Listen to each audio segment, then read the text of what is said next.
Students, बच्चों, आज हमारे द्वारा 6 चैप्टर के क्वेश्चन आंसर्स किए जाएंगे। बुक में भी आपके कुछ क्वेश्चंस दिए हुए थे। जैसे आपके बुक में पेज नंबर 76 पर एक क्वेश्चन दे रखा है, आपके मत में लोग तंजावुर को एक महान नगर क्यों मानते थे। ये पेज नंबर 76 पर दिया हुआ है आपके क्वेश्चन। इसका आंसर आपके मैं भेज रही हूँ। इसके आंसर में लिख, तंजावुर चोल राजाओं की राजधानी थी। वर्ष के 12 महीने यहाँ बहने वाली कावेरी नदी इस सुंदर नगर के पास बहती थी। इस नगर में सुंदर और भव्य कई ऐतिहासिक इमारतों का निर्माण हो चुका था।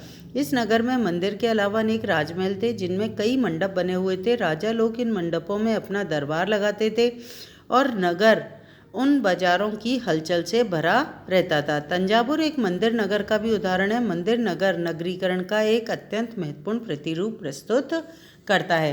देखो, पेज नंबर 77 के ऊपर भी आपके एक क्वेश्चन दे रखा था।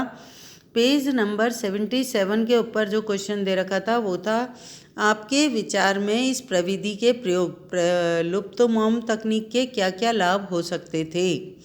ये आपके जो बॉक्स बना हुआ है ना बेटा, इसके अंदर देखो लास्ट में इस बॉक्स में जो तांबे की मूर्ति बनाने की मेथड अपन ने पढ़ा था ना, लुप्तमोम तकनीक, इसके लास्ट में आपके एक क्वेश्चन दिया हुआ था। इसका आंसर भी मेरे द्वारा आपको भेजा जा रहा है। पेज नंबर 77 पर दिए इस क्वेश्चन का, लुप्तमोम तकनीक के अंतर्गत सर्वप्रथम मोम की एक प्रतिमा बनाई जाती थी। इसे चिकनी मिट्टी से पूरी तरह लीप कर सूखने के लिए छोड़ दिया जाता था। जब तक पूरी तरह सूख जाती थी तो उसे गर्म किया जाता था और उसके मिट्टी के आवरण में एक छोटा सा छेद बनाकर उस छेद के सारा पिघला हुआ मोम बाहर निकाल लिया जाता था। फिर चिकनी मिट्टी से खाली सांचे में उसी छेद के रास्ते से पिघली हुई धातु को भर दिया जाता था। जब वह धातु ठंडी होकर ठोस हो जाती तो चिकनी मिट्टी के आवरण को सावधानीपूर्वक हटा दिया जाता था। इस विधि से किसी भी प्रतिमा को सस्ता और सुंदर बनाया जा सकता था तथा इस प्रतिमा में काफ़ी चमक भी होती थी। प्रतिमा मिट्टी और मोम के बने होने के बावजूद भी काफ़ी मजबूत होती थी। ये बेटा इसके आंसर के अंतर्गत आएगा।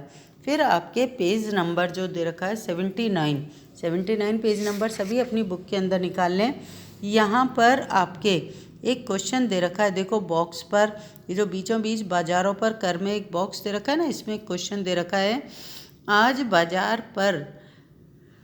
बाजार पर लगने वाले करों के बारे में कुछ और जानकारी प्राप्त करो। इन्हें कौन इकट्ठा करता है, किस प्रकार वसूले जाते हैं और उनका प्रयोग किस काम के लिए किया जाता है। मैंने आपको कहा था बेटा अपने पापा मम्मी या पेरेंट्स से बात करना, वो आपको टैक्स से रिलेटेड सामान्य जानकारियाँ देंगे। इसका आंसर है बेटा, बाजार में लगने वाले कर बिक्री कर कहलाते हैं। इन्हें सरकार के आयकर विभाग, इनकम टैक्स डिपार्टमेंट जो होता है, उसके अधिकारी और कर्मचारियों के द्वारा वसूला जाता है। ये कर विक्रेताओं मतलब उत्पादक वर्ग या वस्तुओं को बेचने वाले से वसूल किया जाता है। इन करों का प्रयोग प्रशासनिक कार्यों, विकास कार्यों, लोक कल्याण कार्यों के लिए सरकार करती है। फिर आपके इसके बाद जो पेज नंबर 83 दे रखा है, निकाल लो सभी बच्चे पेज नंबर 83। उस पर आपके फिर बॉक्स बना हुआ है किलाबंद नगर। उस किलाबंद नगर के अंतर्गत आपके फिर एक क्वेश्चन मार्क लास्ट में दे रखा है, आपके विचार में यही नगर किलेबंद क्यों था। ये जो हम्पी था ना, हम्पी के अंतर्गत अपन ने जो पढ़ा था, इसकी सामान्य जानकारी और दी गई थी इस बॉक्स में। इसमें एक पूछा गया था लास्ट में क्वेश्चन, आपके विचार में यही नगर किलेबंद क्यों था। इसके अंतर्गत है, हम्पी नगर विजयनगर साम्राज्य की राजधानी थी। विजयनगर साम्राज्य की राजधानी होने के कारण सुरक्षा की दृष्टि से इस नगर को किलेबंद किया गया था, जिससे कि यह नगर बाहरी आक्रमण से सुरक्षित रह सके। अब आपके पेज नंबर 85 निकालो बेटा। पेज नंबर 85 के ऊपर भी आपके एक बॉक्स बना हुआ है, मछुआरों का एक गरीब नगर। यहाँ पर भी एक क्वेश्चन लास्ट में आपके दे रखा है, अंग्रेजों और हॉलैंड वासियों ने मसूलीपट्टनम में अपनी बस्तियाँ बसाने का निर्णय क्यों लिया था।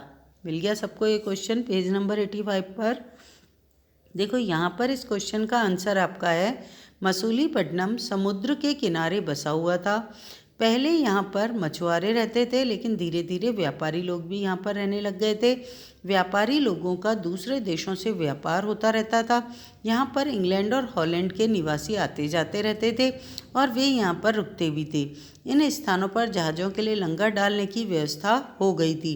व्यापारिक सुविधाओं के कारण ही अंग्रेज़ों और हॉलैंड वासियों ने मसूलीपट्टनम में अपनी बस्तियां बसाने का निर्णय लिया था।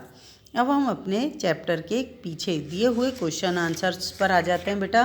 चैप्टर के पीछे दिए हुए क्वेश्चन आंसर में सबसे पहला क्वेश्चन ही हमारे रिक्त स्थान की पूर्ति है। पहला क्वेश्चन राजराजेश्वर मंदिर में बनाया गया था। कहाँ बनाया गया था बेटा? तंजावुर में 11वीं शताब्दी में बनाया गया था। इसमें तंजावुर शब्द और लिख लेना बेटा। राजराजेश्वर मंदिर जो था 11वीं सदी में तंजावुर में बनाया गया था।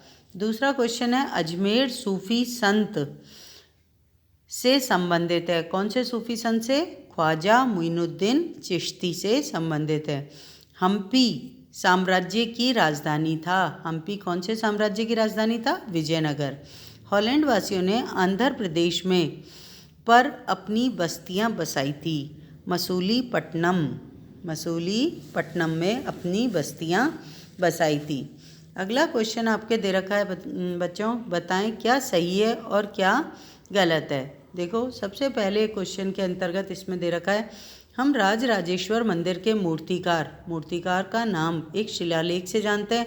बिल्कुल सही है ये बात, क्योंकि हमें उसने क्या करा था, एक पिलर पर अपना नाम लिखवा दिया था, जिसकी वजह से आज हम ये चीज़ जानते हैं कि ये मूर्तियाँ किसके द्वारा बनवाई गई थी।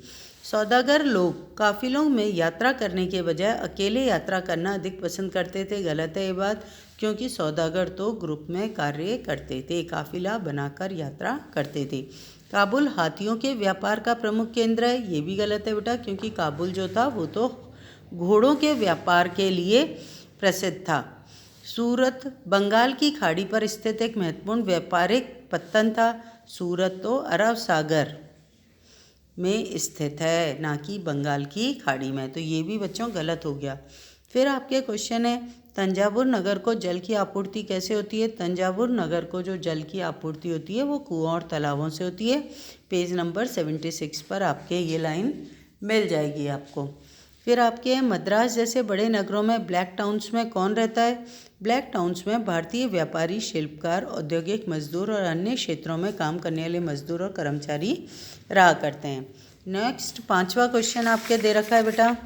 6वां, 7वां, 8वां, 9वां, 10वां, 10 तक क्वेश्चन आपको करने और उसके बाद 11वां 12वां आपको नहीं करना है। ठीक है बेटा, आज के लिए इतना ही।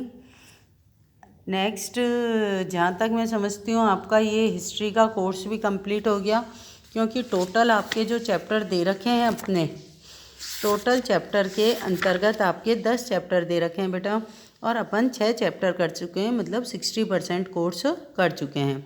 यदि अपना कंप्लीट कोर्स हो गया तो फिर अपन अब इसमें नहीं पढ़ेंगे।